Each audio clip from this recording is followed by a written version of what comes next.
Hey guys, Dr. Ben here. Welcome. I'm excited today to talk to you about the news that we're seeing out there and this potential game changer, this Omicron variant that is going on out there, and how that actually might be the best news that we've heard yet in regards to COVID. So excited to have you guys on today. Go ahead and pop down below where you're watching from. Love to see you guys all over the country, all over the world, all the way down South Africa where this variant is coming out of, that way the first place that they found it, all the way to Europe and Asia and everywhere in between. So good to see you guys, and just wanted to get this news out there because so many people, they're watching the news, watching CNN or Fox or whatever it is, and hey Nancy, good to see you. And what are we seeing is, oh my gosh, scare, scare, scare. But I'm here to tell you that this might be the best news that you get all day, maybe even all week. Maybe, I mean, it is December and Christmas month, so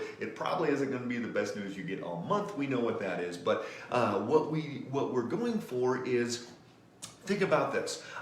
They're saying Omicron is twice as contagious as the Delta variant. They're saying that it's spreading really quickly and all these things. But here is the kicker that so many of you need to remind your friends about when they're saying, oh my gosh, I gotta go get my booster and all these things. Because I'm gonna argue it might actually be better to hold off. I know this is gonna go against what the regular media is telling people, but it might be better even to hold off on getting that booster, and I'll tell you about that in a second here. So here's what we're looking at is the reports out of Israel, out of the Middle East, all over South America or South Africa, all over the place. They're showing that this variant is much less dangerous. It's much less likely to cause severe damage, and that is the best news going, because here's the deal.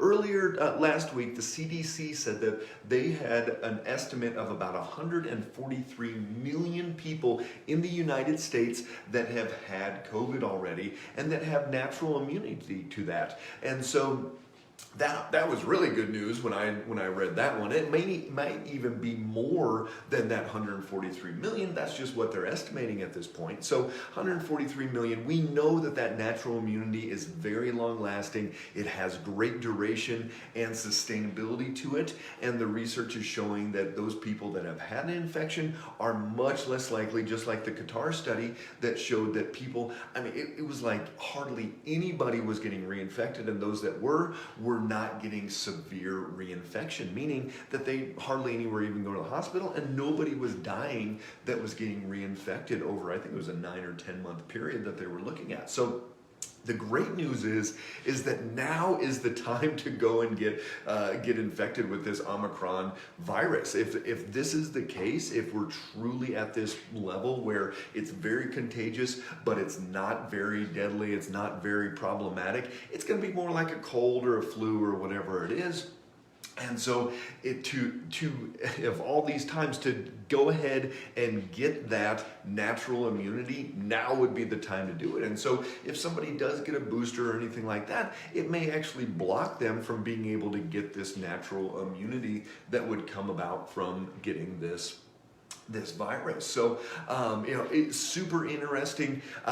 Time will tell, and yet, very good chances already that we're looking at around the world. They're saying that like no one's died yet of this variant, and it's been out for multiple weeks now, and they've seen many people around the country, hospitals, all types of things, and not a single person has died with this variant. So good news is that this may be the time that it just turns into this seasonal virus, and a lot of people are going to get that immunity from it, and then good. Now we're going to be able to move on, and even if you get exposed again, it may just be a little cold or flu and nothing more than that. So, a lot of people are freaking out, and I saw a guy going to the store today, and he had like the mask with the full, breather and all those things. I'm like, now might actually be the time, if there was ever going to be a time to actually get this virus, get this infection,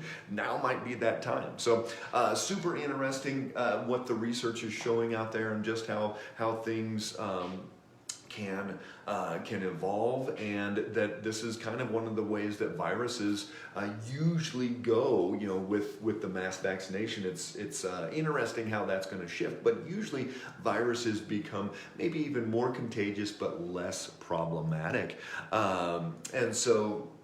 Couple things then as well. When we talk about zinc, I just want to get into zinc because this is something, whether you've had your shots or you haven't, or you've had the natural immunity in the past or you haven't yet, zinc is one of those things that if you're not taking or haven't been reading about, a lot of people are doing this, but and give me a thumbs up just to give you guys an idea. There's 100 people on our call right now, but give me a thumbs up if you have or are taking zinc at this time, and we're probably going to get a bunch of thumbs up there. Yes, so a lot of people are taking zinc. So zinc is kind of this hero of antiviral, and so if you and your family are not taking zinc yet, now is a great time. It's cheap, there's really no side effects to it, and a lot of people are going to be able to do much better with viruses if they're taking zinc in there. So zinc can prevent fusion with the host of that virus. So that virus goes into our cells. Viruses cannot replicate on their own.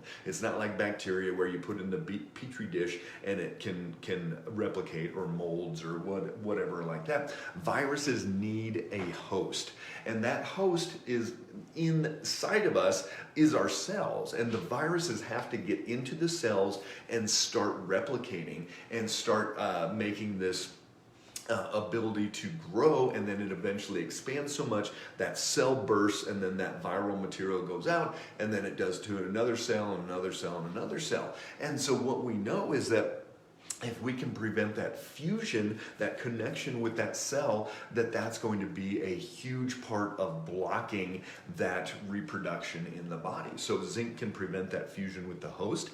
It can block the viral particle release. So as it starts to expand and get big enough, it can block that ability to spread those viruses to other areas. And it can destabilize what's called the viral envelope around that virus, kind of like the cell membrane. It can actually block and destabilize that envelope so that the body can deal with that as well. Does zinc deplete copper? Andrea, so most people are not going to need to be concerned with the copper depletion with zinc. If you're taking high dose zinc for a long time, high dose would be like 75 to 100 milligrams for an indefinite period of time. It could cause some problems, but short term or at a lower dose, 15 to 25 milligrams, we're not going to see that copper deficiency.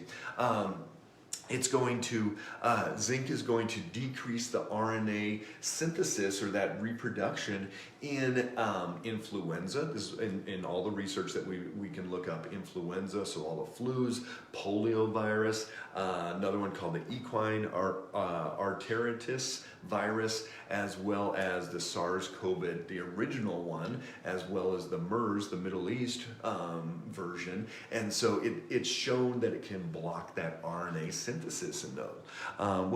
What is zinc causes stomach upset and metallic taste in the mouth? Alternatives. You may already have enough zinc. So if you are getting a metallic taste, if it's really yucky, if you're getting nausea, things like that, you may have enough zinc, and you might only need like 10 or 15 milligrams of there. How much zinc? Somebody just asked that as well. You may need upwards of 75 to 100 milligrams of zinc. One of the best ways to do that, if you have a zinc capsule or a tablet, you can suck on it or put the powder on your tongue, and if you taste it, and it's like really metallic, you probably don't need as much. If there's no taste at all, it's probably that you need a lot of zinc, and even upwards of that 75 milligrams. So David Carroll, zinc and quercetin to get zinc into the cells. So yes, zinc can also enhance the effect of chloroquine, and it can help, zinc can help chloroquine work better, as well as chloroquine can help drive zinc into the cell. There's things called zinc ionophores, and those are going to help drive the zinc into the cell so that they can damage that viral replication in there. So that's going to be quercetin is another good one in there, as well as the Chloroquine can do that as well. Zinc also helps as an anti-inflammatory and antioxidative benefits, which is going to be huge when we're talking about people that are dealing with COVID and this inflammatory cascade, this whole revved up process that people get with lung issues and all these things. So again, for those of you jumping on, Omicron may be the best thing that we have going as far as COVID. It may be the best news that any of us have heard in quite a while, because this variant, all the research is coming out of Israel and all over the place, is that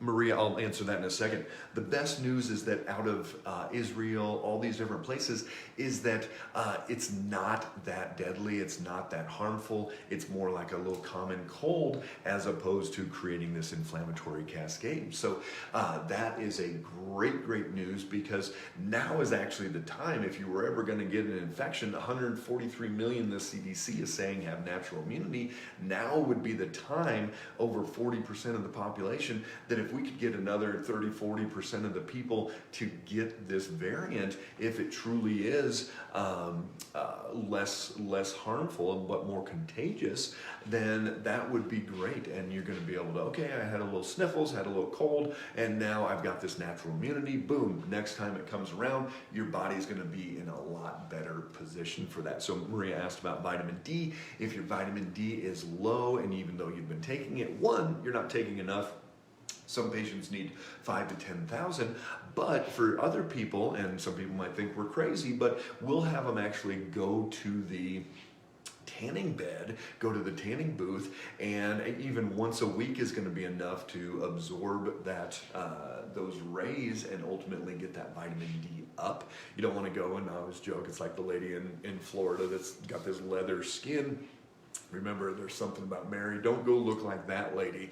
But if you go and have it once a week, get a little bit of pigment to you, maybe just a touch of pinkness to you throughout the winter months, it really can be helpful, especially for people that get nauseous with vitamin D or cannot take that.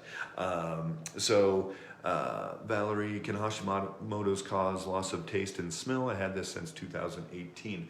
I have not seen that specifically with Hashimoto's. Remember, Hashimoto's is autoimmune thyroid, so it's attacking the thyroid or it's attacking the bus that's moving the thyroid hormone around. Low thyroid hormone does not necessarily correlate with loss of taste and smell, but low zinc is definitely one of the biggest things out there. So if those of you have loss of taste or smell and it's not COVID related, look to zinc first.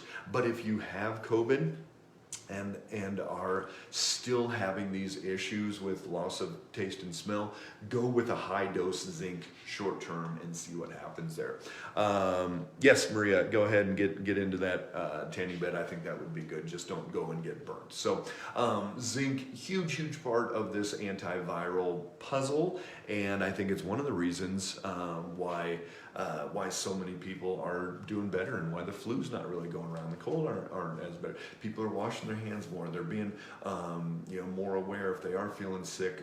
No matter what it is, they're not going around. They're taking their vitamin D, their zinc. Almost every patient that comes in now, new patient, their vitamin D is up into a decent range, if not good range, where 5 years ago, hardly anybody came in. So, can zinc be taken with the vitamin D? Yes, that's fine. You can take those together. All right, so here we go. What can I take to get better? Please, Debbie, good to see you. So, again, it's probably an upper respiratory. I love the sprays. Look for some of our other videos where we talked about the food grade hydrogen peroxide sprays up the nose. There's different ones that we use that have, they've got all types of iodine and wormwood and all types of things. Yes, that's great, Suzette. 50 is great for you. So any sprays, it could be that you have an infection in your nasal passage. It could be that there's mold, some other things going on in your surroundings, but doing some topical sprays, even some essential oils or citrus seed extracts, some things like that are going to be very good. Yes, Maria, great. You got your ferritin tested. Now, not just supplement, but you got to figure out why it's low. I almost guarantee it's a leaky gut issue, why you are having that that low ferritin. So you got to look into your gut lining. You got to look into your microbiome, all those things, and help rebuild that back up. Because just taking a supplement, if you stop taking that, it'll probably go right back down. So that's not going to fix it. All right, guys, I got to run, but this is great news. Share this with everybody that you know out there, and get them off that fear freight train, because this is just overwhelming. So many people, oh my gosh, now there's new ones coming, and we've got to go to that next level, whatever it is. But guess what? This could be the best news that we have. If you haven't already, like or follow our page. You can hit the little button up in the corner, and there'll be a notification when we do go live. We try to get out there every single day. And then on YouTube, check out our YouTube channel. We've got all of our videos, over 500 videos on there. You can search those a whole lot easier than on Facebook. So love having you guys out there. And check your email box. We will be having our email going out on Thursday. We'll have our live Q&A on Thursday morning. If you're in the Denver Metroplex, I'll have my my radio show on 560 AM on Thursday at 12:30 Mountain Standard Time. So also, if you guys are not on our email list, if you don't have that, send us a direct message or put your email down below, and we will be sure to put you in that, and you will get all of the information, a lot of things that I can't really talk about on Facebook, and just get a little bit more in depth for you guys on some of the information. So love having you on. Look for the positive. There's positives everywhere, and our bodies are meant to handle these things, and it's going to be okay. We're going to be able to get through it. Stay strong out there. Love seeing you guys, and pop down any questions that you have, and then remember, bring them Thursday, live Q&A. I'll get in depth into anything you got going on. So take care, guys.